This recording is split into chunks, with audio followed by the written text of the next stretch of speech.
Actually अशा ठिकाणी आहोत आम्ही की तिथे लँड स्लायडिंग पण होतीये.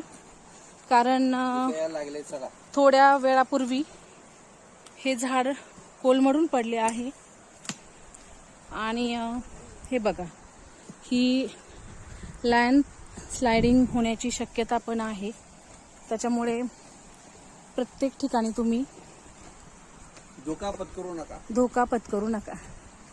आता एक घनदाट जंगलचा ट्रेक सुरू झालेला आहे. हे पहा, मी दाखवते सगळ्यांना.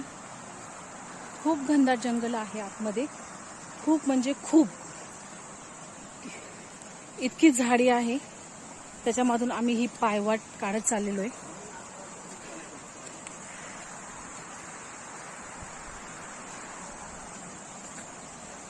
पण ह्या निसर्गाच्या सानिध्यात खरंच खूप छान वाटतंय. बांबू सारखं दिसणार पण बांबू नाही बरं का. बारीक काठी घ्यायची. बांबू सारखं दिसणार आहे पण बांबू नाही. जळालंय का हे? टोपल्या वगैरे बनवतात. टोपल्या बनवतात. Okay okay okay. जास्त फ्लेक्झिबल असतं हा, वागतं. बरं का पठारे. बांबू सारखं दिसतं परंतु बांबू नाही. त्याच्याने टोपल्या वगैरे बनवतात. टोपल्या किंवा ते